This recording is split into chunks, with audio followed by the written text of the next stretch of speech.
अब जिस एरिया में इन्फेक्शन ज़्यादा नहीं है, अगर वहाँ पर आप टेस्ट कर रहे हो बड़े स्केल में, तो उससे क्या मिलने वाला है? उससे क्या बेनिफिट होगा? कुछ नहीं। तो टेस्ट, जैसे टेस्ट की लिमिट्स है, वैसे टेस्ट के एप्लीकेशन के भी बहुत लिमिट है। खाली जो है हम टेस्ट के पीछे भागने से कुछ नहीं होगा। पहले हमें ये क्वेश्चन पूछना है अपने आप से कि उस टेस्ट से हमें क्या इन्फॉर्मेशन चाहिए।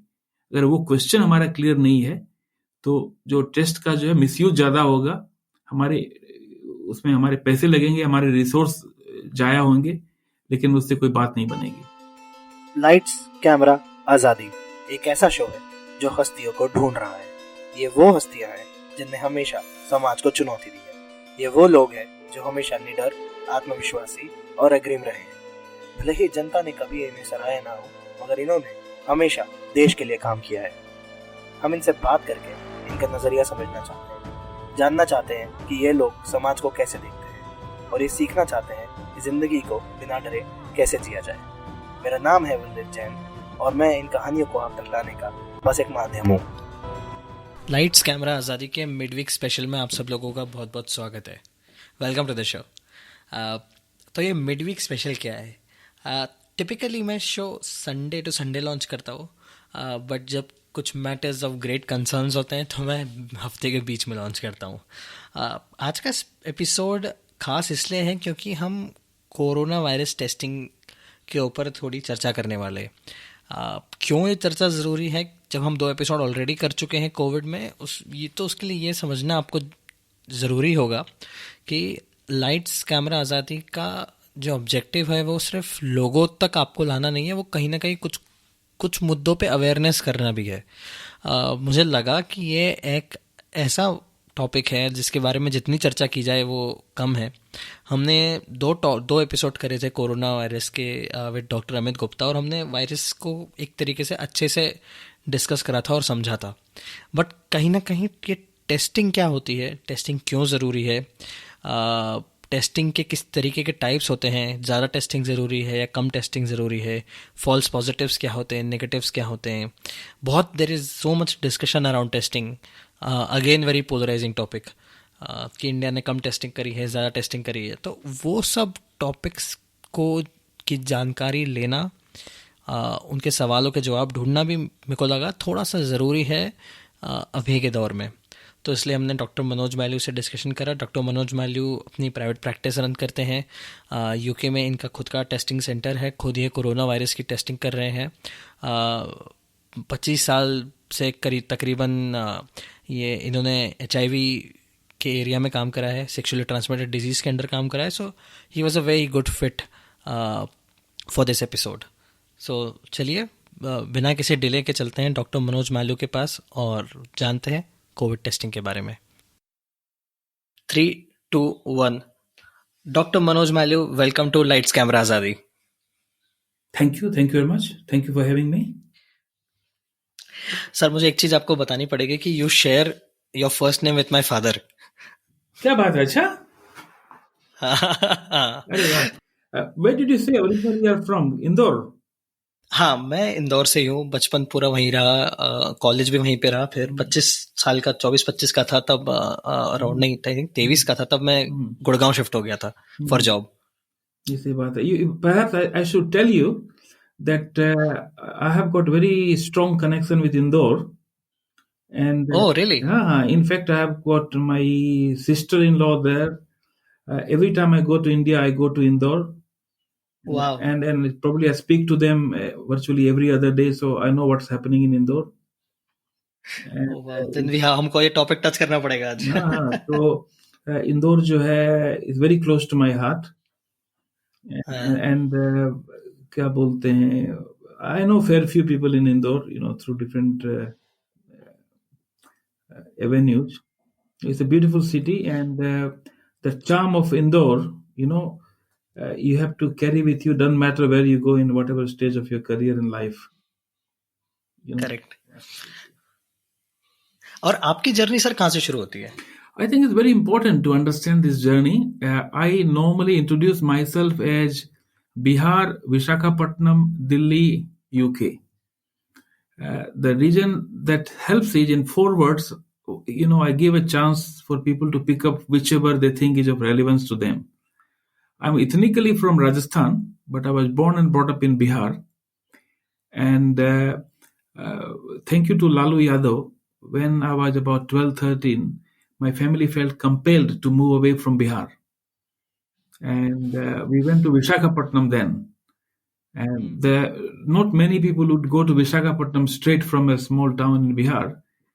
It happened because my Masaji lived there and was well settled. So when we had to get uprooted and get settled, that's the place we got our refuge in.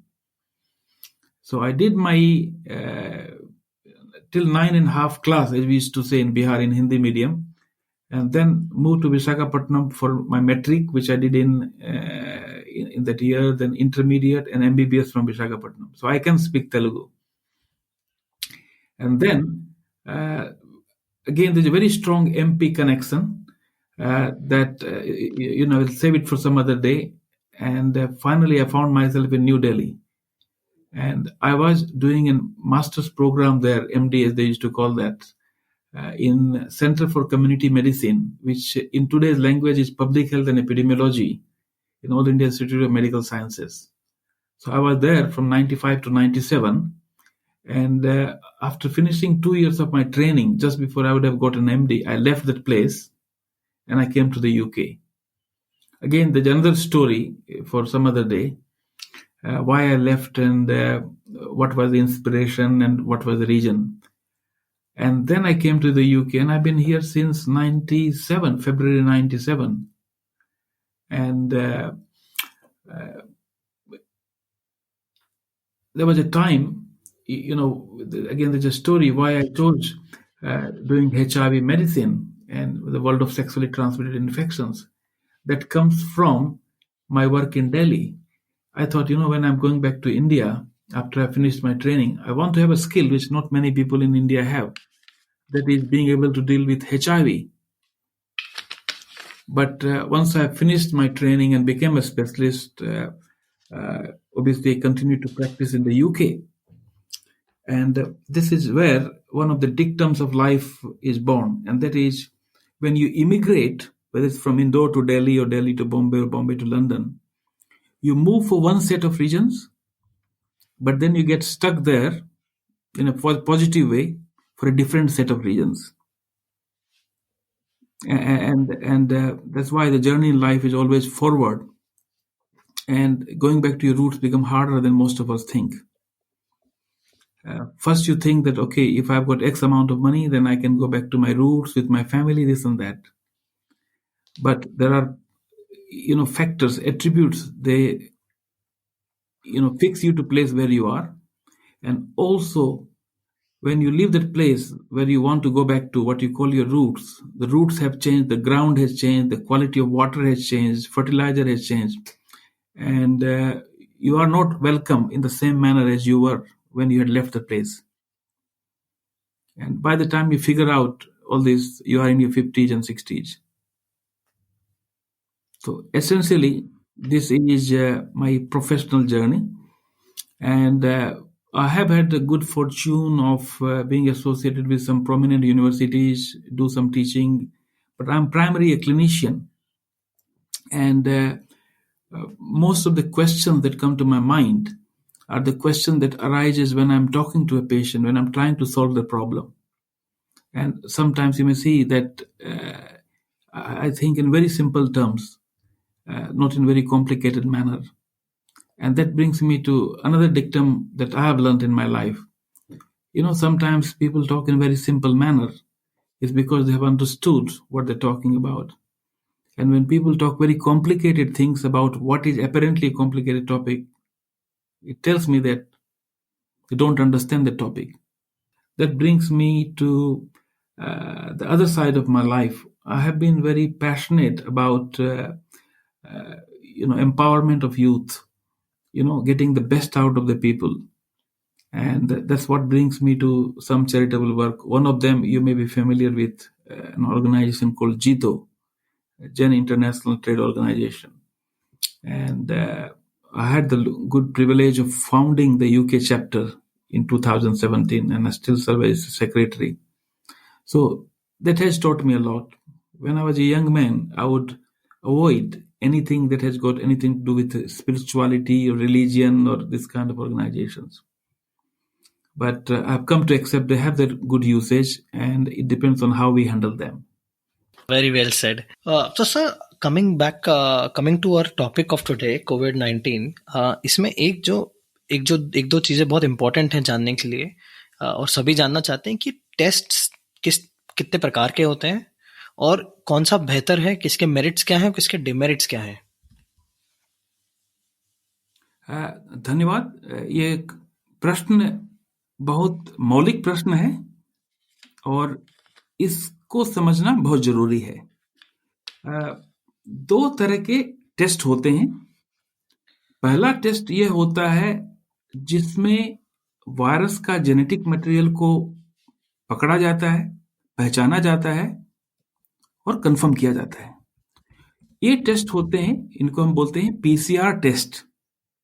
PCR का fundamental चीज ये है कि अगर छोटा सा भी अंश मिल जाए वायरस का, उसके जेनेटिक मटेरियल का, तो उसको एक स्पेशल प्रोसेस के जरिए अगर एक वायरस का जेनेटिक मटेरियल मिला तो एक को तो ढूंढना मुश्किल है, तो उसको एक का दो का चार, ऐसे करते करते आधे घंटे के भीतर में मिलियंस ऑफ कॉपीज, करोड़ों कॉपीज जो है उसकी बन जाती है. इस फिर क्या होता है कि उस टेस्ट के जरिए उसको पिकअप करना आसान हो जाता है, उसको एम्प्लीफिकेशन प्रोसेस के थ्रू लिया जाता है. तो इसमें यह है कि टेस्ट जो है उसमें मटेरियल अच्छा हो. आरएनए का जो मटेरियल होता है बहुत सेंसिटिव होता है, बहुत डेलिकेट होता है. उसको आप लंबे समय तक अगर छोड़ दो ट्रांसपोर्ट में, या धूप बहुत ज्यादा है, टेम्परेचर बहुत ज्यादा है, तो वो सैंपल डैमेज हो सकता है.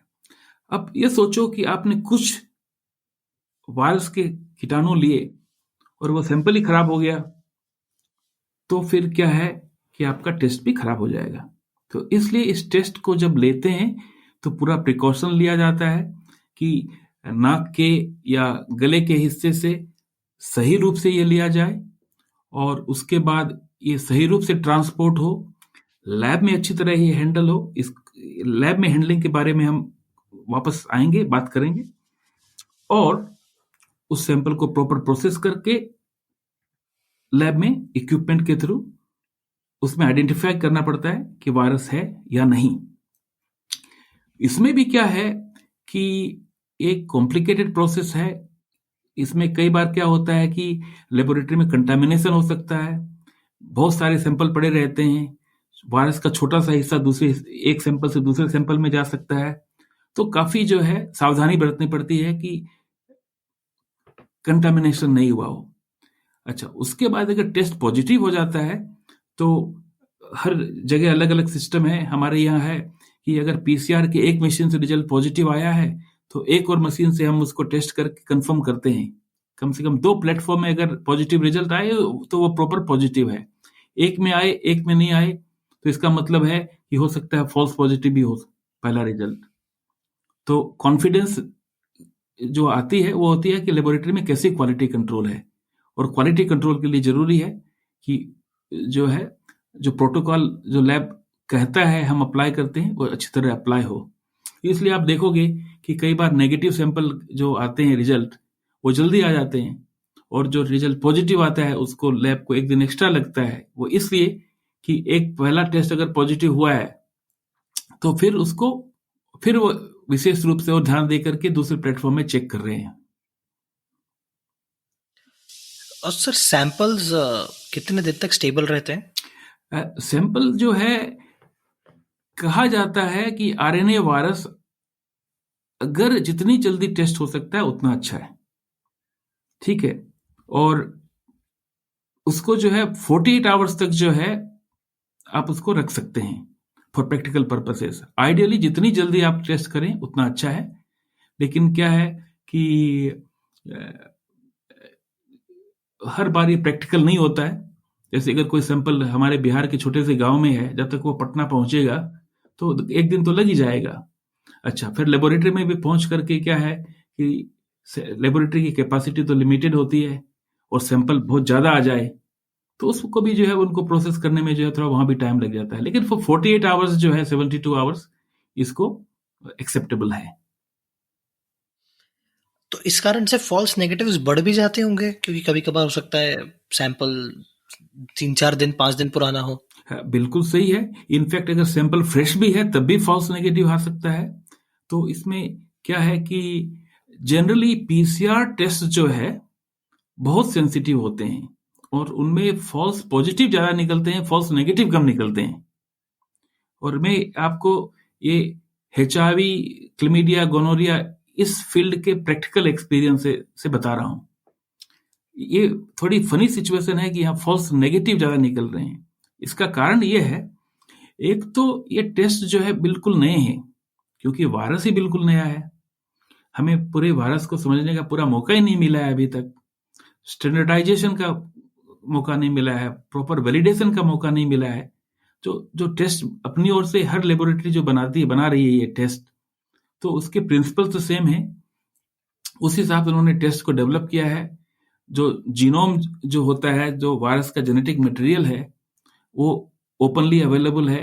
लेकिन क्या है कि अब ऐसा है, जैसे आप ये समझो आम भाषा में कि ताजमहल का नक्शा है आपके पास, आपने मटेरियल भी ढूंढ लिया, जगह भी ढूंढ ली, लेकिन अगर 10 अलग अलग टीम 10 जगह बनाए तो उनमें देखोगे कितना अंतर आएगा। तो वैसे हालांकि हमारे पास जीनोम का मैप है और उसके बेसिस पर अलग अलग लोगों ने टेस्ट को डेवलप किया है, लेकिन आप तुरंत समझ सकते हैं कि उनमें वेरिएशन तो आएगा ही। तो कई टेस्ट का आउटकम बहुत ज़्यादा अच्छा है, कुछ का कम अच्छा है।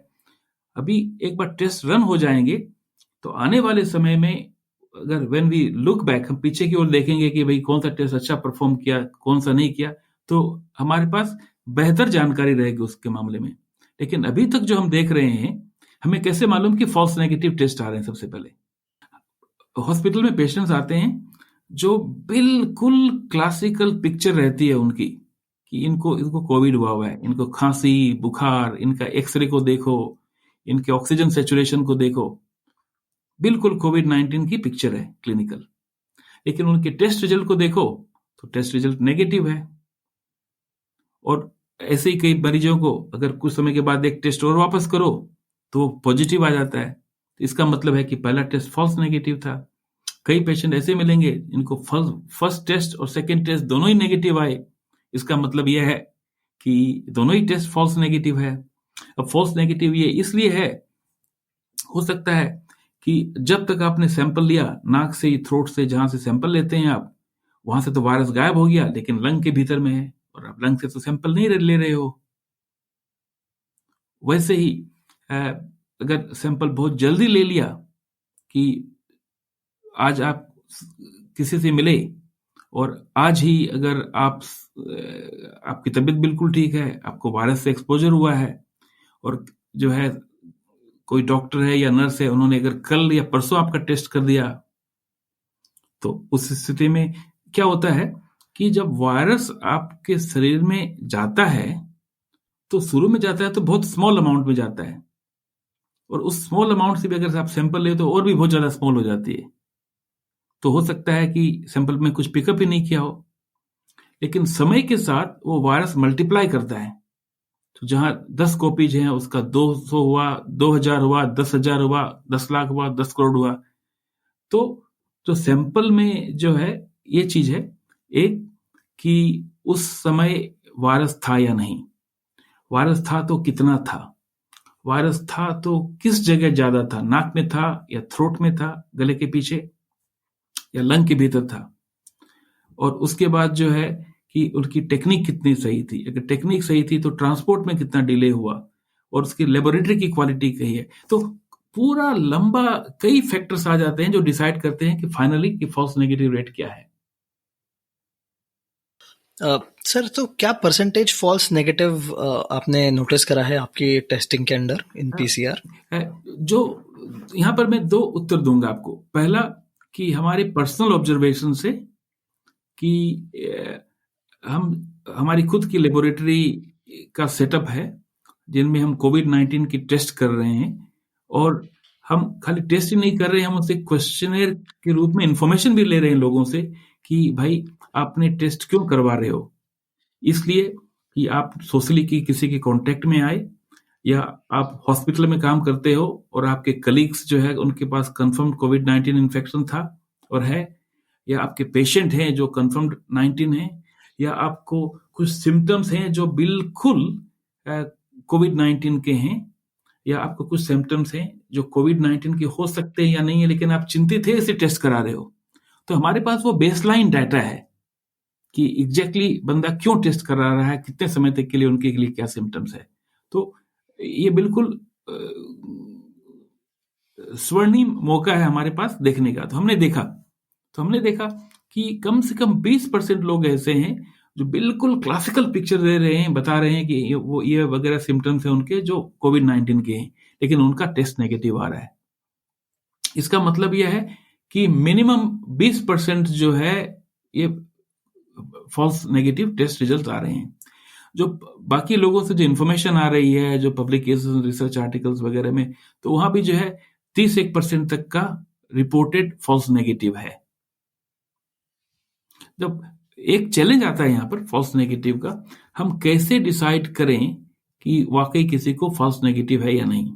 तो इसके लिए क्या होता है कि व्हाट इज योर, आपका मेन कंपैरिजन क्या है, जिसको हम बोलते हैं गोल्ड स्टैंडर्ड। ठीक है, तो इसका कोई गोल्ड स्टैंडर्ड नहीं है।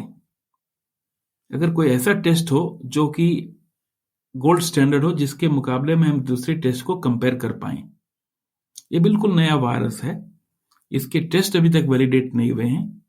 अब मैं किस टेस्ट को किससे कंपेयर करूं? अगर हमें मालूम हो कि ये टेस्ट ज्यादा अच्छा काम कर रहा है, तो हम बाकी टेस्टों को उससे कम कर रहे हैं। तो अब क्या है कि कोई भी टेस्ट है वो फॉल्स पॉजिटिव ही जनरेट करेगा, फॉल्स नेगेटिव ही जनरेट करेगा। अगर हम वो टेस्ट ले लें जो फॉल्स नेगेटिव ज्यादा जनरेट कर रहा है, इसका मतलब है कि आप थोड़े ट्रू पॉजिटिव को मिस कर रहे हो, एंड वाइस वर्सा।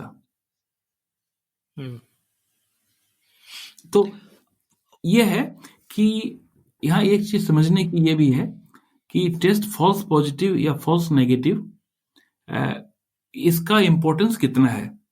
अगर डॉक्टर को लग रहा है कि पेशेंट की तबीयत ठीक नहीं है, और या पेशेंट के सिम्टम्स हैं जो कोरोना वायरस के कारण है, तो आपका टेस्ट रिजल्ट कुछ भी हो, डॉक्टर तो ट्रीट आपको उसी हिसाब से करेगा। तो जो एक्सपीरियंस डॉक्टर हैं, जिन्हें मालूम है कि क्या हो रहा है, तो उनको मालूम है कि इस टेस्ट की क्या लिमिट है, तो इससे आपका केयर कॉम्प्रोमाइज नहीं होना चाहिए।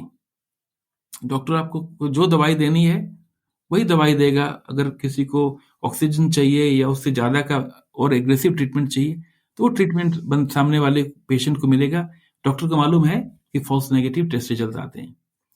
ऑन द अदर हैंड, अगर टेस्ट पॉजिटिव आ रहा है, इससे फिर क्या होता है कि आदमी की मनोदशा बढ़ जाती है कि भाई ठीक है, मैं शरीर का विशेष ख्याल रखूंगा क्योंकि मेरी कोविड-19 टेस्ट की पॉजिटिव है, और मैं जो आइसोलेशन में हूं उसको बड़ी सीरियसली लूंगा। ऐसा नहीं है कि हर 1 घंटे में बाहर निकलेंगे रूम से कि भाई चाय बनाओ, मेरे लिए चाय पीना है।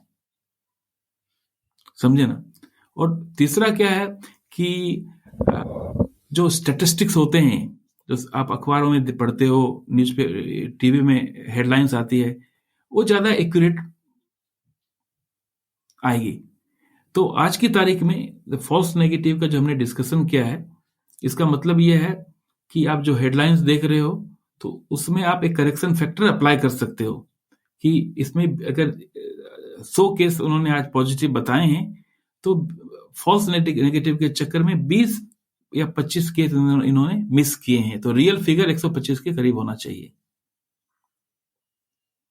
तो when you are aware about the false negative rates और रेंज, इससे फिर क्या है कि हम हमारे जो डेटा आ रहे हैं उसको बेहतर रूप से हैंडल कर सकते हैं, उसका मीनिंग ज्यादा अच्छे रूप से निकाल सकते हैं। कोई भी टेस्ट फॉल्स पॉजिटिव कैसे आता है? इनफैक्ट ये मेडिसिन का,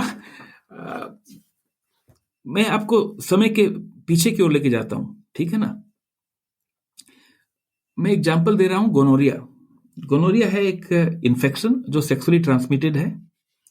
तो सब आज से कम 125 साल पहले, शुरू में जब माइक्रोस्कोप आए थे 150 साल पहले, तो माइक्रोस्कोप में जो है पेशेंट का पस सेल होता था, जो पस होता है पेशाब के रास्ते से, उसको उन्होंने ग्लास स्लाइड में लगाया, उसको स्टेन किया, माइक्रोस्कोप के नीचे देखा, तो उसमें वो रिकॉग्नाइज करते थे कि अरे ये बैक्टीरिया है।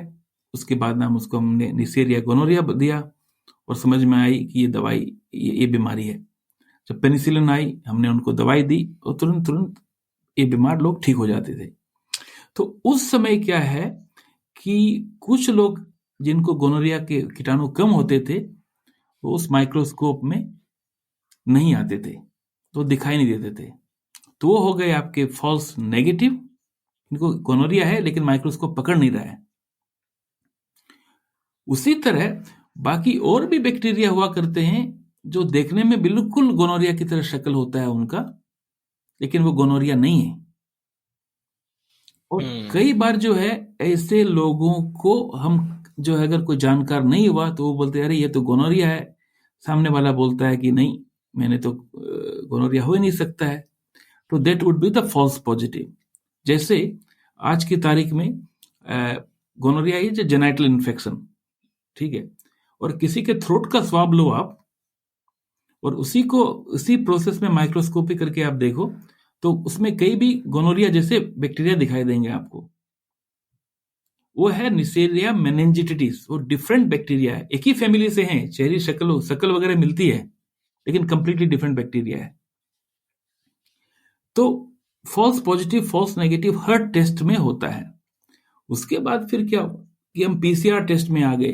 पीसीआर टेस्ट में प्रॉब्लम ये हो गई कि पीसीआर टेस्ट बहुत सेंसिटिव होते हैं, हर कुछ पिकअप कर लेते हैं, कंटामिनेशन का भी डर रहता है। और किसी चीज, यहां पर एक मैं नया प्रिंसिपल बताना चाहता हूं आपको कि जिस चीज की प्रेवलेंस, जिस इन्फेक्शन की प्रेवलेंस जितनी कम हो, उसमें फॉल्स पॉजिटिव उतने ज्यादा आएंगे। ये एपिडेमियोलॉजी का सूत्र है। तो जिस चीज को आप जितना देखोगे, अगर वो नहीं है लेकिन बहुत ज्यादा प्रयास करोगे, देखोगे, तो उसमें फॉल्स पॉजिटिव आएगा। इसलिए सपोज सपोज कोविड-19 का टेस्ट आप यूज कर रहे हो, कोविड-19 बिल्कुल है ही नहीं कहीं किसी गांव में, लेकिन आप पकड़ के हर किसी को लाओगे और बोलोगे कि भाई नहीं तुम टेस्ट करा ले भाई, हम टेस्ट का टेस्ट कर रहे हैं, तो आप देखोगे कुछ लोगों का ऐसे ही पॉजिटिव टेस्ट रिजल्ट आ जाएगा। ये होता है false positive. It is in the nature of testing. बहुत अच्छा टेस्ट है तो फॉल्स पॉजिटिव को कम रखेगा, लेकिन उसको प्रॉपरली 100% एलिमिनेट करना इम्पॉसिबल है। और फॉल्स पॉजिटिव की क्या अभी परसेंटेज चल रहा है? फॉल्स पॉजिटिव के बारे में कहना मुश्किल है। वह इसलिए कि या तो कोई बीमार है इसलिए वो सैंपल भेज रहा है, उसकी क्लिनिकल स्टोरी कंसिस्टेंट है कि उसको इन्फेक्शन हो सकता है, या कोई बोल रहा है कि भाई मैं किसी के कांटेक्ट में आया हूं, तो भी वो भी सही हो सकता है। तो फॉल्स पॉजिटिव को एस्टिमेट करना बहुत मुश्किल है आज की तारीख में इस इन्फेक्शन के लिए। ऑन द अदर हैंड, मैं आपको एग्जांपल देना चाहता हूं जो रूटीन रूप से हम देखते हैं।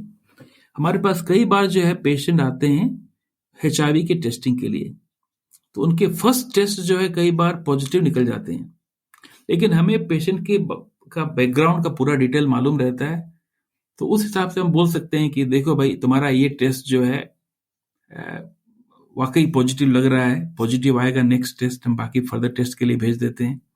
या कि भाई देखो मेरे जजमेंट में तुम्हारा टेस्ट जो है, ये टेस्ट है फॉल्स पॉजिटिव है, हम इसको फर्दर टेस्ट करके कंफर्म कर लेते हैं कि टेस्ट आपको ये इन्फेक्शन नहीं है। तो this happens on regular basis with HIV। सो ऐसा कोई रीजन नहीं है कि ये प्रॉब्लम आपको कोविड-19 के साथ नहीं होगी।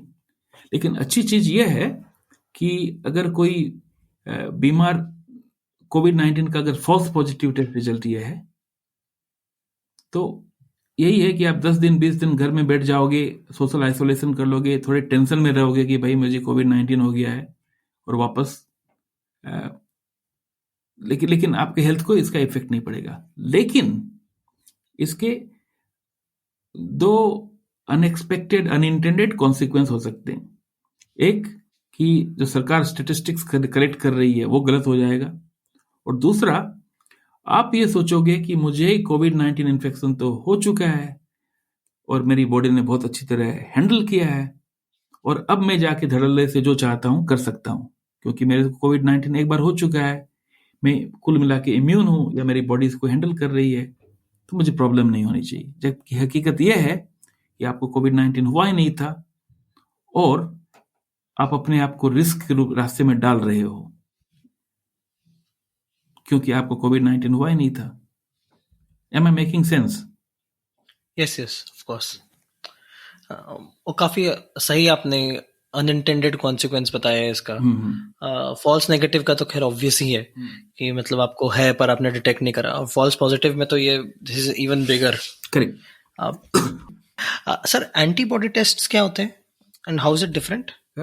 मैं एंटीबॉडी टेस्ट क्या होता है सॉरी, आप किसी इन्फेक्शन से एक्सपोज हो जाते हो तो आपकी बॉडी एक स्पेशल प्रोटीन बनाती है, इम्यूनोग्लोबुलिन बनाती है, उसको हम बोलते हैं एंटीबॉडी। तो हमारे शरीर में जो है, जो इन्फेक्शन जो हमें सीवियर लूप अफेक्ट करे या नहीं के बराबर जो इन्फेक्शन होता है, लेकिन हमें मालूम ही नहीं पड़ता है और बॉडी क्लियर कर देती है बैकग्राउंड में ही, तो उससे एंटीबॉडी बनती है। तो एंटीबॉडी दो तरह की होती है, एक जब किसी इन्फेक्शन से तुरंत एक्सपोज होते हो आप तब बनती है, उसको हम बोलते हैं IgM, ठीक है। और कुछ होती है जो एक बार इन्फेक्शन क्लियर हो रहा है या होने लगा है उसके बाद आता है, उसको बोलते हैं IgG। IgM ये बताता है कि ये इन्फेक्शन हाल के कुछ हफ्तों के भीतर या कुछ दिनों में आपको हुआ है। IgG ये बताता है कि पिछले समय में, चाहे वो 2 महीना हो, 2.5 महीना हो, 2 साल हो, 20 साल हो, 200 साल हो, आपके शरीर में ये एंटीबॉडी बनी थी। इसका मतलब यह है कि आपको वो इन्फेक्शन हुआ था या उस इन्फेक्शन का टीका, वैक्सीन आपको लगा था। तो ये एक्चुअली डॉक्यूमेंटेशन है, मेमोरी है आपके इम्यून सिस्टम में कि आप उस बैक्टीरिया और वायरस के संपर्क में आए थे। इसमें तो अब ये जो एंटीबॉडी जो टेस्ट आप कोविड-19 के बारे में सुन रहे हो, तो इसमें क्या ये होता है, ब्लड का टेस्ट, PCR का टेस्ट हमने कहा था, वो जो कोविड-19 के कॉन्टेक्स्ट में वो नाक के स्वाब या गले के भीतर से स्वाब लेते हैं। ये एंटीबॉडी टेस्ट है, इसको जो है, ये एंटीबॉडी शरीर में हर जगह है, लेकिन बेस्ट सोर्स जो है वो है ब्लड। तो उसके लिए या तो ब्लड वीन से लिया जा सकता है, जैसे अपने डायबिटीज वगैरह के टेस्ट करते हैं, और फिंगर प्रिक से, अगेन जैसे डायबिटीज वगैरह के लिए भी करते हैं। उसमें क्या होता है कि छोटा सा प्लास्टिक का कैसेट होता है और उसके भीतर हमने ब्लड के 2 ड्रॉप डाल दिए, और वो 5 से 10 मिनट के भीतर में जो रैपिड टाइप के टेस्ट होते हैं उसमें आपको जवाब मिल जाता है कि वो IgG है या नहीं है, IgM है या नहीं है। लेकिन थोड़ी प्रॉब्लम है इसमें। प्रॉब्लम यह है कि हमें अभी तक वायरस के एंटीबॉडी, देखिए एंटीबॉडी को बनाने के लिए कि एंटीबॉडी कौन सी है, आपका ब्लड सैंपल लिया जाए तो उसमें कई एंटीबॉडीज रहेगी। हमें कैसे मालूम पड़ेगा कि इसमें कोविड-19 की एंटीबॉडी कौन सी है? उसको पता लगाने के लिए हमें चाहिए कि कोविड-19 का एंटीजन कैसा है। हमें एंटीजन रहेगा तभी हम एंटीबॉडी को रिकॉग्नाइज कर पाएंगे, उसके बिना जो है ये ट्रायल एंड एरर का बात है। तो ये इतना नया इन्फेक्शन है, अभी हम इसका जेनेटिक मेकअप समझते हैं, लेकिन हमारे पास इसके एंटीजन की पूरी कंफर्म्ड खबर अभी तक नहीं है। एंटीजन की पूरी कंफर्म्ड खबर नहीं है, इसलिए जो है हमारा कॉन्फिडेंस, हम क्या एंटीबॉडी को देख रहे हैं, ये तो अंधेरे में तीर चलाने जैसी बात हो गई है। तो इसलिए आपने सुना होगा कि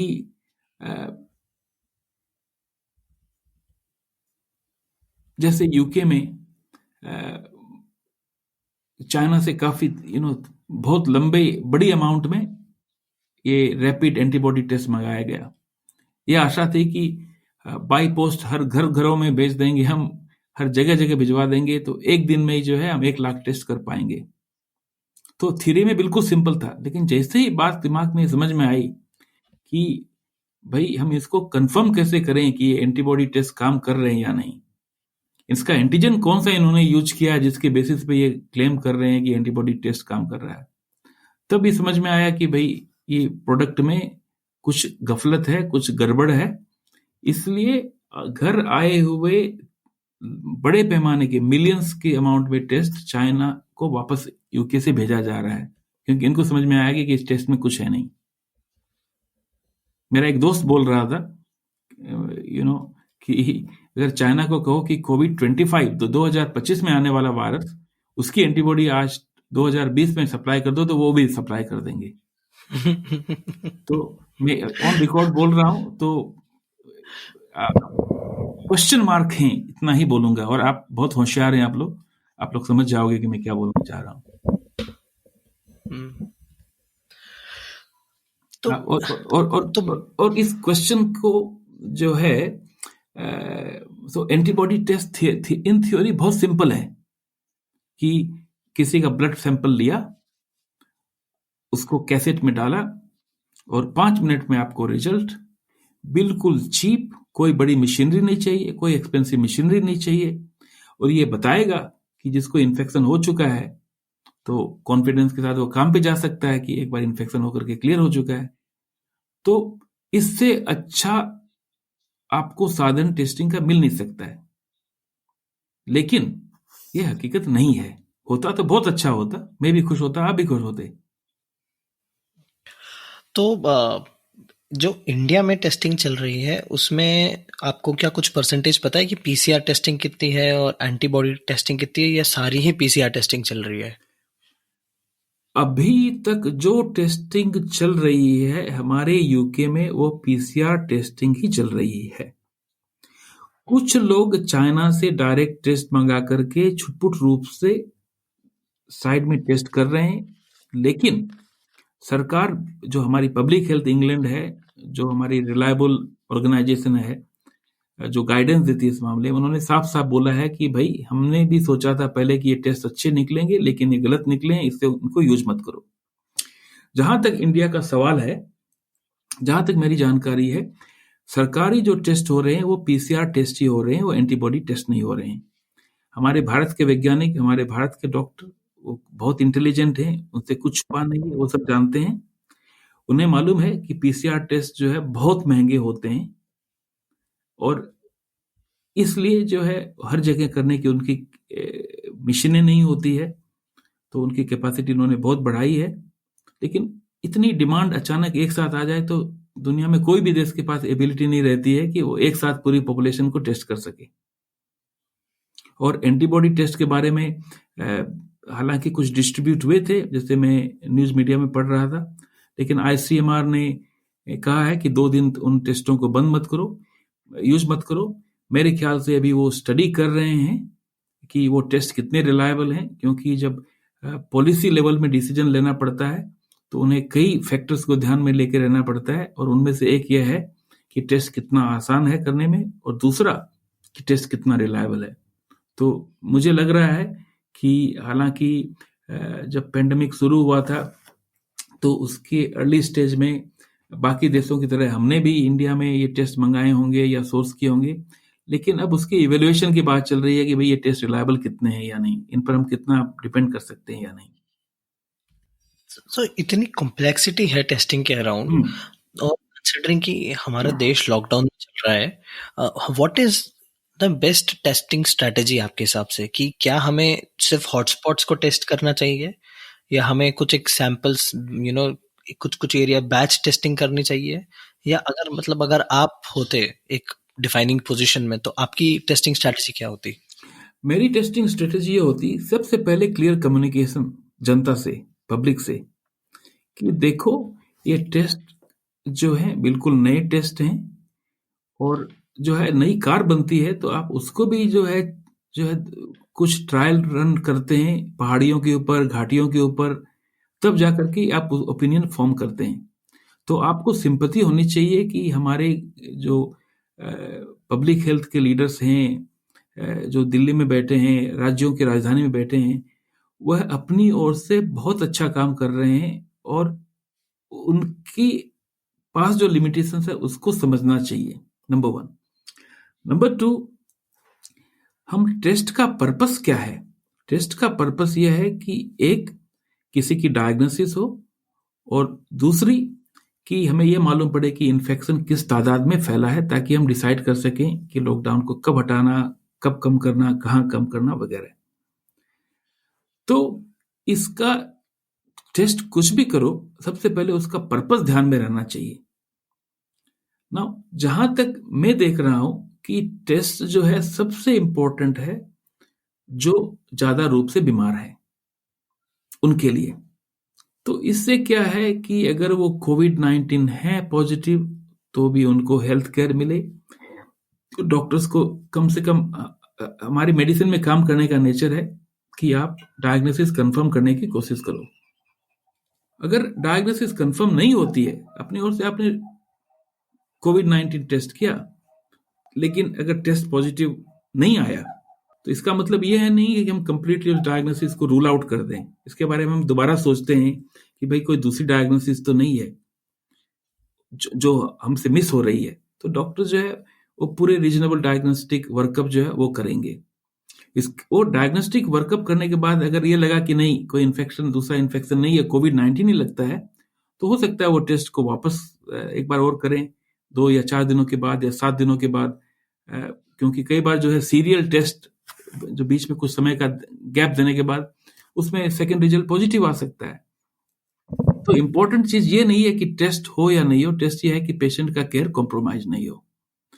अच्छा, सेकंड थिंग ये है कि अगर सरकार ये मान के चलें कि हमारे पास ऐसा पीसीआर हमारे पास है जो 100% ट्रू पॉजिटिव है, 100% ट्रू नेगेटिव है, जिसको परफेक्ट टेस्ट बोलते हैं, वैसा भी हो, तो आप जो है, हमारी जो है आबादी जो है 130 करोड़ की आबादी है, तो कितने लोगों को आप वो पीसीआर टेस्ट कर पाएंगे? तो जहां तक मेरी समझ में है, पीसीआर टेस्ट के 2 पर्पस हैं। एक, जो बीमार पड़ा है या उनकी डायग्नोसिस के लिए, और दूसरा कि पॉलिसी मेकर्स को ये मालूम पड़े कि आज इन्फेक्शन कितना स्प्रेड हुआ है, और रिलायबल इंफॉर्मेशन के लिए। जैसे हेल्थ केयर वर्कर्स हैं, आज बहुत ज्यादा हाई रिस्क में हैं, पुलिस वाले हैं जो डिलीवरी कर रहे हैं, तो उनमें ये टेस्टिंग रेगुलर रूप से अगर हो जाए कोई, और उसमें भी जो हमें राशनिंग तो करनी पड़ेगी क्योंकि हमारे पास अनलिमिटेड टेस्ट नहीं है, तो that's the group where I will use those test in first instance. और at the moment it is more of a research tool if you like, कि सपोज एक पर्सन के इन्फेक्शन हुआ है, उनकी फैमिली के आसपास जो है आप टेस्ट करो तो मालूम पड़ जाता है। इससे हमें आइडिया मिलता है कि कितना फास्ट ये इन्फेक्शन स्प्रेड होता है। लेकिन अपार्ट फ्रॉम दैट नॉलेज जिसका हम उपयोग करेंगे कि पॉलिसी डिसीजन मेकिंग के लिए, इसका उतना यूज नहीं है। तो ये जो हुआ है कि भाई फटाफट टेस्ट करो, टेस्ट करने से कोई विशेष अंतर नहीं पड़ेगा फॉर प्रैक्टिकल लेवल। वो टूल है मेनली पॉलिसी मेकर्स के लिए कि हम समाज को आगे दिशा कैसे दें, सही रास्ते पे कैसे चलाएं, उस हिसाब से। और उसके लिए जरूरी नहीं है कि वो टेस्ट जो है बड़े स्केल में सारी पॉपुलेशन में करें। वो इंफॉर्मेशन एक पॉकेट में जहां हॉटस्पॉट है, जैसे दिल्ली में कई हॉटस्पॉट्स हैं, तो वहां पर जो है बड़ी संख्या में टेस्ट करने से काफी आइडिया आ जाएगा उनको। अब जिस एरिया में इन्फेक्शन ज्यादा नहीं है, अगर वहां पर आप टेस्ट कर रहे हो बड़े स्केल में, तो उससे क्या मिलने वाला है, उससे क्या बेनिफिट होगा? कुछ नहीं। तो टेस्ट, जैसे टेस्ट की लिमिट्स है, वैसे टेस्ट के एप्लीकेशन के भी बहुत लिमिट है। खाली जो है हम टेस्ट के पीछे भागने से कुछ नहीं होगा। पहले हमें ये क्वेश्चन पूछना है अपने आप से कि उस टेस्ट से हमें क्या इन्फॉर्मेशन चाहिए। अगर वो क्वेश्चन हमारा क्लियर नहीं है, तो जो टेस्ट का जो है मिसयूज ज्यादा होगा, हमारे उसमें हमारे पैसे लगेंगे, हमारे रिसोर्स जाया होंगे, लेकिन उससे कोई बात नहीं बनेगी। पर आपको ये नहीं लगता कि शायद एसिंक्रोमैटिक कैरियर्स को डिटेक्ट एक हाई स्केल ऑफ टेस्टिंग कर सकती है? देखिए क्या है कि किसी को जो इन्फेक्शन होता है, इन्फेक्शन से एक्सपोज होने के बाद 3-4 दिनों के बाद सिम्टम्स शुरू होते हैं, सप्ते से 2 सप्ते थोड़े सिम्टम्स होते हैं। अगर कोई बहुत ज्यादा बीमार है तो वो लंबा चलता है ऑब्वियसली, और ये इन्फेक्शन दूर हो जाता है। तो अगर आप टेस्ट करना चाहोगे तो ये टेस्ट होना चाहिए उस पीरियड में, ये 7 से 14 दिनों की विंडो पीरियड में। आप कैसे ढूंढोगे कि अगर उसके पहले कर लो तो कुछ नहीं निकलने वाला है, उसके बाद कर लो तो कुछ नहीं निकलने वाला है। तो जैसे स्टॉक मार्केट की टाइमिंग बहुत डिफिकल्ट होती है, तो वैसे कैसे टाइम करोगे आप कि सही व्यक्ति को उसके लाइफ स्पैन में वो 7 दिन ही सही कब मिलने चाहिए जहां हम ये टेस्ट कर पाए। तो जो कॉन्टेक्ट ट्रेसिंग होती है, जो किसी से एक्सपोज हो रखा है, कि घर में फैमिली मेंबर में कोई डायग्नोसिस हो गया, या आप जहाँ काम कर रहे हो वहां किसी को डायग्नोसिस हो गया, या आप कहीं सोशल फंक्शन में गए थे जहां किसी से एक्सपोज हो गया, तो वहां हमें रेफरेंस पॉइंट रहता है कि इस पॉइंट को उनका एक्सपोजर हुआ था पोटेंशियल। तो आज जो है 7 दिन हो गए, 12 दिन हो गए, हम टेस्ट करके देखते हैं कि अभी इन्फेक्शन इसको है या नहीं। तो इसको लिमिटेड रूप से अगर आप कर सकते हो, लेकिन अब जब पूरा कंट्री लॉकडाउन में है, आपके पास रिसोर्सेज वेरी लिमिटेड है, तो आप जो है ये सोचो कि क्या फायदा मिलने वाला है इस पर्टिकुलर टेस्ट से। अगर आपकी तबीयत ठीक है, आप घर में रहो, आराम करो, और जो है समय को बीतने दो, देखो कि आपको कहीं कोई प्रॉब्लम नहीं है। और दूसरा क्या होता है कि अगर आपको सिम्टम्स नहीं है तो फॉल्स नेगेटिव की चांस टेस्ट की और भी ज्यादा है, क्योंकि वहां पर बहुत ज्यादा वायरस नहीं है। और इसके पहले आपने क्वेश्चन पूछा था जो मैं कमेंट नहीं कर पाया था, और वो क्वेश्चन था कि खाली हॉटस्पॉट की टेस्टिंग की, सॉरी बैच टेस्टिंग की।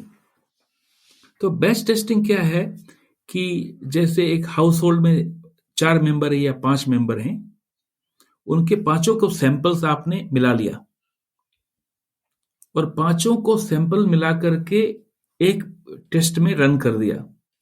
तो आपको 5 लोगों का 5 अलग टेस्ट करने के बजाय एक टेस्ट से ही काम हो गया। तो अगर वो टेस्ट नेगेटिव है, इसका मतलब ये 5 लोगों को कोई इन्फेक्शन नहीं है।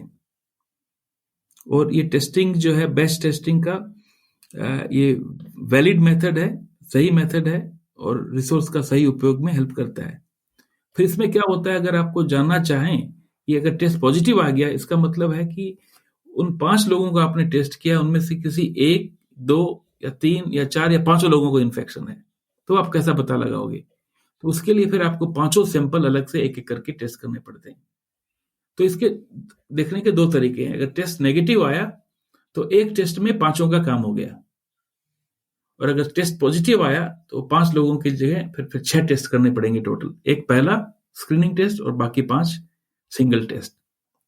लेकिन अगर इन्फेक्शन जनरली कम है तो अर्ली स्टेज ऑफ पेंडेमिक या बाद के स्टेज में जहां इन्फेक्शन काफी कम हो गए, तो that would be a valid strategy. अभी जो इंडिया की कैपेसिटी है, आपको क्या लगता है in the current scheme of things उसको कितना अप करने की जरूरत है, और या are we going at a good pace? जहां तक मैं देख पा रहा हूं यहाँ से, और हमारे यूके के एक्सपीरियंस से, मैं यूके के बारे में इसलिए बोल रहा हूं कि यहाँ का मुझे मालूम है, नंबर 1। नंबर 2, यहाँ पर बहुत सी लेबोरेटरीज है जहां पीसीआर टेस्टिंग रूटीन रूप से यूज होती है। ठीक है, आज इंडिया में जो है ये इस तरह के पीसीआर टेस्ट बड़े शहरों में ज्यादा नॉर्मल यूज में आते हैं, तो उनके पास वहां पर वो कैपेबिलिटी है। इसमें 2 चीज है कि मैं कई बार ये सुनता हूं आर्ग्यूमेंट टेलीविजन वगैरह में कि सरकार टेस्ट क्यों नहीं बढ़ा रही है। तो एक चीज समझाना चाहता हूं आपको, एक तो क्वालिटी कंट्रोल करना बहुत जरूरी है, नहीं तो ये टेस्ट जो है उटपटांग रिजल्ट देंगे और आपको हेल्प करने के बजाय आपको तकलीफ ज्यादा देंगे, नंबर 1। नंबर 2, ये है जो सैंपल आते हैं इसको हम बोलते हैं कैटेगरी 3 बायोहैजर्ड। तो जो बायोलॉजिकल सैंपल्स होते हैं वो होते हैं, उसको ग्रेड करते हैं कि उससे लेबोरेटरी वालों को कितना रिस्क है। तो ये है कैटेगरी 3। इससे ऊपर एक कैटेगरी होती है, वो है कैटेगरी 4। तो दुनिया में मुश्किल से 3 या 4 सेंटर हैं जहां पर कैटेगरी 4 बायोहेजर्ड से डील किया जाता है, वायरसों से, बैक्टीरिया से डील किया जाता है। जैसे स्मॉल पॉक्स है, इबोला है, वायरल हेमोरेजिक फीवर है। इस तरह के जो रेयर कीटाणु बने हुए हैं, वहां पर वो हो गया कैटेगरी 4, बिल्कुल जैसे सिनेमा में दिखाते हैं टॉप सिक्योरिटी लेबोरेटरी। और ये कैटेगरी 3 भी कोई कम नहीं है। तो आप ये सोचो कि आप वैसी जगह, तो जो लेबोरेटरीज कैटेगरी 3 बायोहैजार्ड डील करती है, उसके भीतर पूरा प्रोसीजर होता है कि उस सैंपल से लेबोरेटरी के स्टाफ को इन्फेक्शन नहीं हो जाए। तो खाली लेबोरेटरी में टेस्टिंग की बात नहीं है, सेफ्टी भी बहुत इंपॉर्टेंट है। सोचो आप कि शहर है जहां कोई इन्फेक्शन नहीं है, बड़ी लेबोरेटरी है और हर जगह से वहां सैंपल आने लगे, और प्राइवेट लेबोरेटरी है, उनके पास कैपेसिटी नहीं है, कैपेबिलिटी नहीं है, वो कल्चर नहीं है सेफ्टी का उतना, उन्होंने पहले कभी बायोहैजार्ड 3 हैंडल नहीं किए। आप उनको कोई सिंपल रूप से ट्रेनिंग दे दो, लेकिन वो ट्रेनिंग को इंप्लीमेंट नहीं करेंगे, उनके आदमी इन्फेक्टेड हो जाएंगे। आज वो लेबोरेटरी जो है बेकार हो जाएगी, उसके आदमी बीमार हो जाएंगे। उस लेबोरेटरी के स्टाफ के थ्रू वह इन्फेक्शन उनके फैमिली मेंबर में फैलेगा, उनके गांव में फैलेगा, उनके कॉलोनी में फैलेगा। तो जो आईसीएमआर जो ऑथराइज करती है कि कौन सी लेबोरेटरी टेस्ट कर सकती है, कोई नहीं कर सकती है, तो वो क्वालिटी के साथ साथ सेफ्टी का भी बहुत उनको कंसिडरेशन लेना पड़ता है। नहीं तो आज बहुत आसान है उनके लिए, वो बोल देंगे कि जहां भी पीसीआर मशीन है इंडिया में सब जगह करो, लेकिन वो काफी रेस्पॉन्सिबल होगा उनकी जिम्मेदारी बनती है ऑथराइज करने के पहले वो देखे कि वहां पर कितनी कैपेसिटी है और वो इस तरह के बायोहैजार्ड 3 को हैंडल कर पाएंगे या नहीं कर पाएंगे। तो बात सिर्फ कैपेसिटी बढ़ाने की नहीं है, कैपेसिटी को रिस्पॉन्सिबल रूप से कैसे बढ़ाई जा सकती है वो चीज है। और आज अगर इंडिया चाहे तो जितने कर रहे हो उससे 4 गुना ज्यादा टेस्ट कर सकते हैं, और कुछ बढ़ा भी रहे हैं, बढ़ाएंगे भी। लेकिन आप जो है सरकार से जो है, तो ऐसे मौके पर आपको अपनी सरकार पर विश्वास करना पड़ेगा कि आपकी पॉलिटिकल लीडरशिप, आपकी मेडिकल लीडरशिप जो हमारे रिसोर्सेस है उसके भीतर में उसका सही उपयोग कर रही है, और हमारे लिए जो कुछ बन सकता है कर सकते हैं वो कर रहे हैं। आज मैं यूके में बैठा हूं और मैं एक वेबिनार दे रहा था 2 दिनों पहले कहीं, तो मैंने कहा अगर आज मुझे चॉइस है कि मैं इस मोमेंट में लंदन में रहूं या न्यूयॉर्क में रहूं या दिल्ली में रहूं, तो मुझे कोई हिचक नहीं है कहने की भाई आज मैं दिल्ली में रहना चाहूंगा, क्योंकि चाहे कितना ही पैसा है अमेरिका में या इंग्लैंड में, लेकिन इनकी लिमिटेशंस मुझे मालूम है कि आज जो है आप डॉक्टर से नहीं जा सकते, देख सकते, मिल नहीं सकते। आप आज फोन करोगे 3 दिन तक कोई नहीं आ रहा है।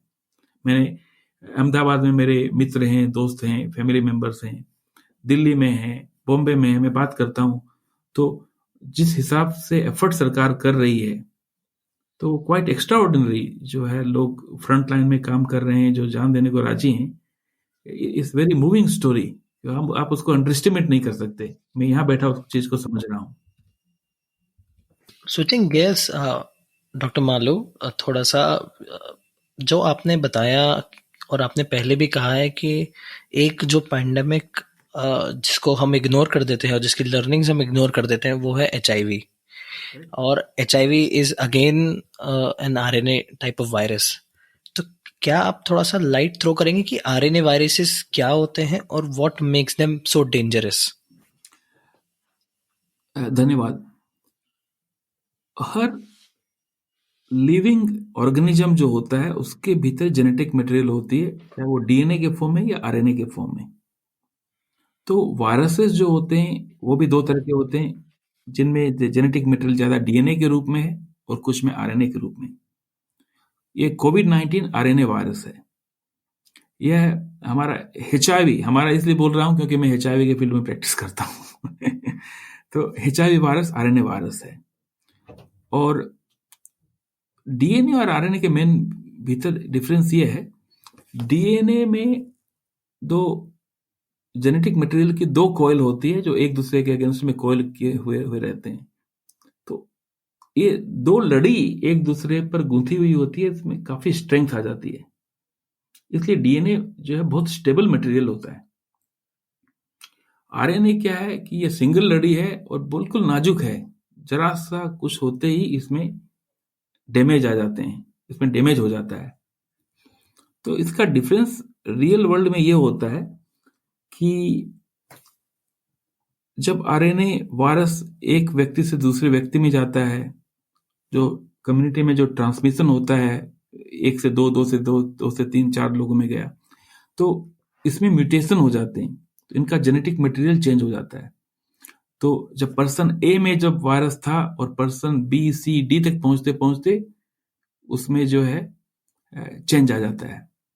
तो इसके 2 अंतर पड़ते हैं। एक कि आप जो टेस्ट कर रहे हो, आपने टेस्ट तो बनाया था जो पर्सन ए में जो वायरस का, उसको मेन कॉपी समझ करके, लेकिन कुछ समय के बाद इसमें इतने जेनेटिक चेंजेस आ जाते हैं कि वो टेस्ट उसको पिक नहीं कर पाता है। कुछ फॉल्स नेगेटिव टेस्ट इसलिए भी हो रहे हैं कि जो वायरस को देखा जा रहा है, जिसको हम ढूंढ रहे हैं, जब तक वो उस पर्सन तक पहुंचा है वो मटेरियल चेंज हो चुका है। दूसरा यह है कि आरएनए वायरस जो है,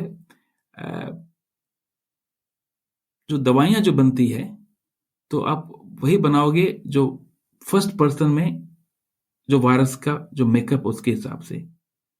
तो दवाई कुछ काम करती है, जब तक वायरस इतना चेंज हो चुका है कि वापस जो है हर लोगों में वो दवाई काम नहीं करेगी।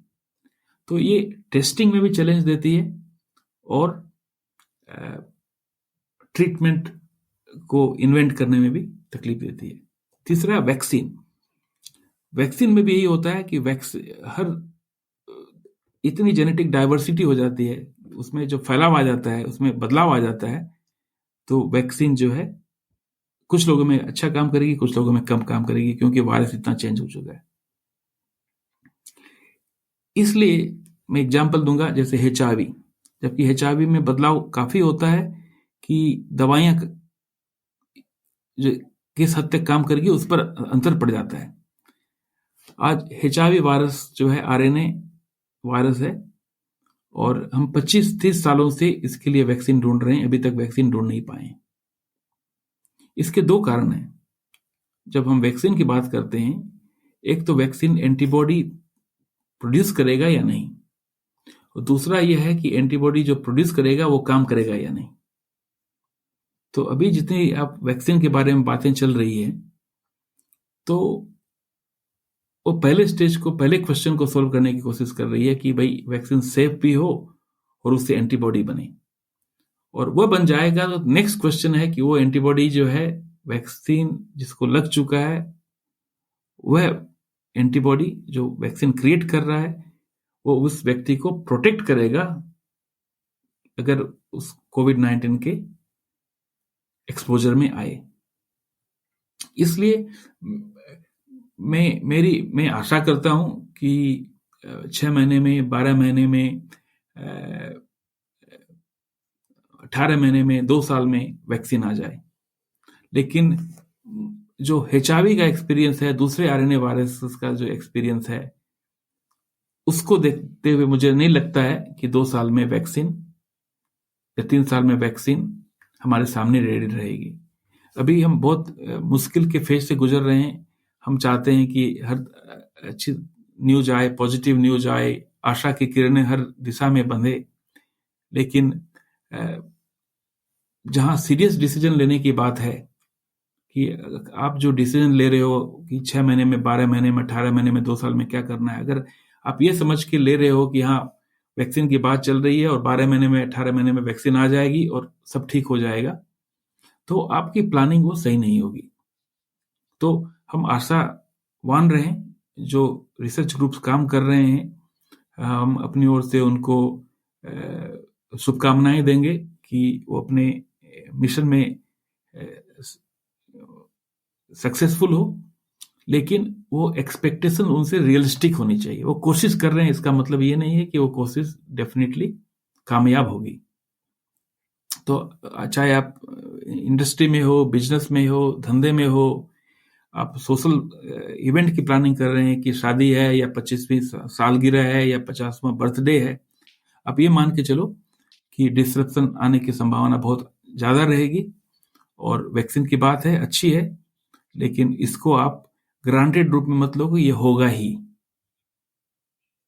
जैसे आप हेपेटाइटिस बी और सी वायरस के बारे में सुना होगा। हेपेटाइटिस बी डीएनए वायरस है, उसकी अच्छी खासी वैक्सीन है पिछले 30 सालों से और काफी प्रोटेक्शन देती है। हेपेटाइटिस सी अभी तक जो है उसका कोई वैक्सीन नहीं बना है। हेपेटाइटिस डी उसकी डीएनए वायरस है, मैं रिट्रेट करूंगा, उसकी अच्छी टैबलेटें काम करती है। हेपेटाइटिस सी लंबे समय के प्रयास के बाद अब हाल के साल 2 सालों में अच्छी दवाइयां आई है।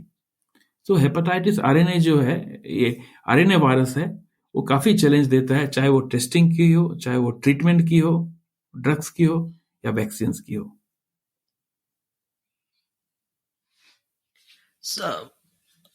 डॉक्टर, आपका HIV से क्या लर्निंग एक्सपीरियंस रहा, और अभी how do you see to implement these learnings with Covid? ऐसा है कि हर बड़ी प्रॉब्लम जो शुरू में ऐसा लगता है कि हमें ओवरवेम कर देगी, हम बिल्कुल सामने धराशायी हो जाएंगे, समय के साथ, पेशेंस के साथ, हिम्मत के साथ अगर हम डटे रहें, अपने जितने रिसोर्सेस हैं, चाहे साइंटिफिक वर्ल्ड से या पब्लिक हेल्थ वर्ल्ड से लगाएं, तो उसको हम फाइनली जीत सकते हैं।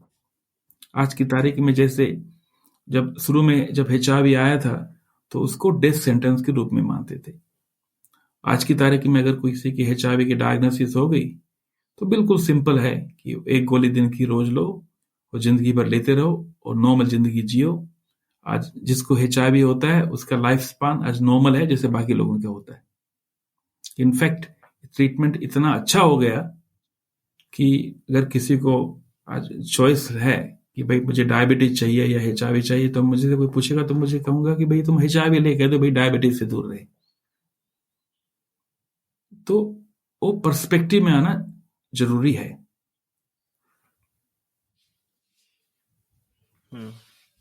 बट ये पब्लिक परसेप्शन शायद HIV का अभी भी इतना वो हुआ नहीं है उसके ट्रीटमेंट को लेके कि HIV बहुत मैनेजेबल डिजीज हो गया है।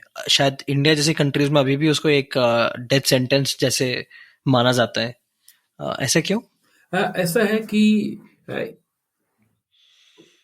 कुछ हद तक ये नॉलेज की कमी की बात है और कुछ हद तक ये रिसोर्सेज की कमी की भी बात है। आज सर्टेनली वेस्टर्न वर्ल्ड में HIV जहां सरकार उसका सही इलाज सिंपल रूप से मुहैया कराती है, यहाँ पर लोग बिल्कुल नॉर्मल जिंदगी जी रहे हैं। और नॉर्मल का मतलब है हर रूप से, चाहे उसके लिए फैमिली का होना, शादी होना, बच्चे होने, सब कुछ कर सकते हैं। अगर किसी को HIV है तो सिर्फ एक या दो चीजें नहीं कर सकते हैं। आप आज की तारीख में ब्लड डोनेट नहीं कर सकते, ऑर्गन डोनेट नहीं कर सकते और स्पेशल टाइप की सर्जरी नहीं कर सकते एज ए डॉक्टर।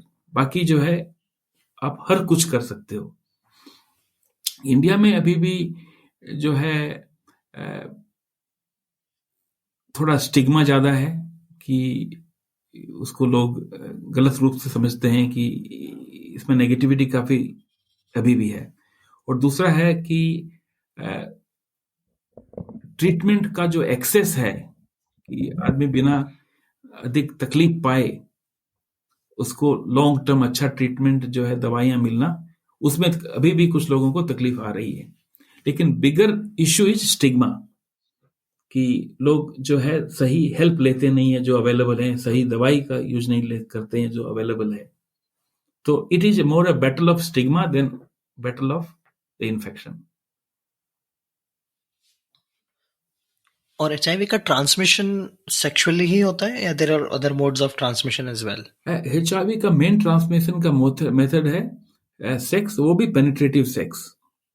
तो सिर्फ किसेस वगैरह से बहुत रेयर है, नहीं होता है। लेकिन एक कॉमन मेथड ऑफ ट्रांसमिशन है, अगर जैसे माँ को इन्फेक्शन और माँ को नहीं मालूम है और डिलीवरी की, तो बच्चे में ट्रांसमिशन हो सकता है न्यूबॉर्न में, और वो रिस्क है ऑलमोस्ट 30 to 50% का। लेकिन अगर इन्फेक्शन मालूम पड़ जाए कि माँ को इन्फेक्शन है तो माँ को दवाइयां दी जा सकती है, और प्रॉपर दवाई देने से रिस्क जो है, जो बच्चा हो रहा है उसको वर्चुअली इट बिकम्स 0%, अगर सही रूप से सुचारू रूप से ट्रीटमेंट दिया जाए। और आज की तारीख में हर प्रेग्नेंट वुमन का जो है, जब एंटीनेटल केयर होता है तो उसमें HIV का टेस्ट होता है, इसीलिए कि हम उस रिस्क को रिड्यूस करके बच्चे के लिए 0% कर दें। उसके बाद ब्लड ट्रांसफ्यूजन से बहुत रेयरली केस ट्रांसमिशन होते हैं आजकल, क्योंकि बहुत डिटेल टेस्टिंग होती है, लेकिन रेयरली आज भी जो है वेस्टर्न वर्ल्ड में एक केसेस हो सकते हैं, बहुत रेयर है, बट मेनली ये सेक्स से ही है, sex and childbirth. Doctor Malu, we are the last segment of the episode. इस सेगमेंट में मैं लिसनर्स से क्वेश्चंस लेता हूं, that if they have any questions for the guest of the topic. तो I have one question from Aniruddh Noida से है। So he wanted to know कि क्या आप कोई ऐसी टेस्टिंग की केस स्टडीज फॉलो कर रहे हैं कोविड की across the world, that different countries have implemented, शायद वो टेस्टिंग स्ट्रैटेजी हो सकती है, जनरल टेस्टिंग हो सकती है, that you would like to share? इसके बारे में ये बोलना चाहूंगा कि टेस्टिंग स्ट्रेटजी सही है अगर प्रॉब्लम बिल्कुल लिमिटेड स्केल में है, लेकिन इन्फेक्शन, तो अर्ली स्टेज ऑफ पेंडेमिक में टेस्टिंग स्ट्रेटजी यूजफुल रहती है जब आप ये देख रहे हो कि बाकी दुनिया अपना काम कर रही है पूरे आपके देश में, आपके शहर में, लेकिन जिनको ये इन्फेक्शन हुआ है या उनके बिल्कुल इमीडिएट कांटेक्ट में जो आए हैं उनको हम आइडेंटिफाई करके उनको हम आइसोलेट करें ताकि इन्फेक्शन उनसे आगे नहीं फैले। इनफैक्ट मैं आर्ग्यू करूंगा कि द टेस्ट की जो लिमिटेशंस है, दूसरी आपने सैंपल लिया और जब तक टेस्ट रिजल्ट आया आपके पास ऑलरेडी 2 दिन निकल गए, तो काफी ट्रांसमिशन उस 2 दिन में भी नहीं हो सकता है। तो खाली टेस्ट पे डिपेंड करने से सब कुछ नहीं होगा। ये बहुत इंपॉर्टेंट है कि लोग जागरूकता का इस्तेमाल करें, कॉमन सेंस का इस्तेमाल करें। अगर आपको लग रहा है कि आपकी तबीयत ठीक नहीं है तो आप आइसोलेट करें। अगर आपको लग रहा है कि आप किसी के एक्सपोजर में आए जिनको ये इन्फेक्शन हो सकता है तो आप अपने आप को आइसोलेट करें, ताकि चाहे वो इन्फेक्शन आप में उभर कर बाहर आए या नहीं आए, या आप विदाउट सिम्टम्स रहें तो आप दूसरों को जो है वो पास ऑन नहीं करें। तो आज की तारीख में क्या है कि हर कोई चाहता है कि हर प्रॉब्लम का एक सिंपल सा आंसर हो, लेकिन प्रॉब्लम यह है ये बहुत कॉम्प्लेक्स है, डायनामिक है, फास्ट मूविंग है, और without understanding the full context we can not compare things in 2 different countries. आज जो चाइना में जो हुआ, साउथ कोरिया में जो उन्होंने हैंडल किया, इटली में जो हो रहा है, यूके में हो रहा है, यूएसए में जो हो रहा है, हर के कॉन्टेक्स्ट अलग अलग हैं, एक्सेस टू टेस्ट अलग अलग हैं, कौन उस टेस्ट को फंडिंग करता है वो अलग अलग है। तो थिंग्स बिकम वेरी कॉम्प्लेक्स। तो यहां पर मैं ये बोलूंगा कि we will have to go for local solutions for our problems which is fit for purpose in our local setting. हम किसी दूसरे देश की सिस्टम्स को पूरा कॉपी नहीं कर सकते हैं। Doctor Malu, thank you for speaking to lights camera Azadi. It was a pleasure. उम्मीद करते हैं कभी यूके आएंगे तो आपसे मुलाकात करेंगे, और हम उम्मीद करेंगे कि कभी हम दिल्ली आए तो आपसे जरूर मिलें। And you are very welcome. मैं उम्मीद करता हूँ आपको ये एपिसोड पसंद आया होगा। Well, it's almost May and May is going to be really exciting. हम 3 मई को हर्ष मंदर के साथ एपिसोड लॉन्च करने वाले हैं। 10 मई को अमन वदूद के साथ एपिसोड लॉन्च करने वाले हैं। 17 मई को देवदत्त पटनायक के साथ एपिसोड लॉन्च करने वाले हैं, जो कि मैं जानता हूँ कि काफ़ी लोग इसका बेसब्री से इंतज़ार कर रहे हैं। और 24 मई को जहरा मेहदी के साथ एक एपिसोड लॉन्च करने वाले हैं।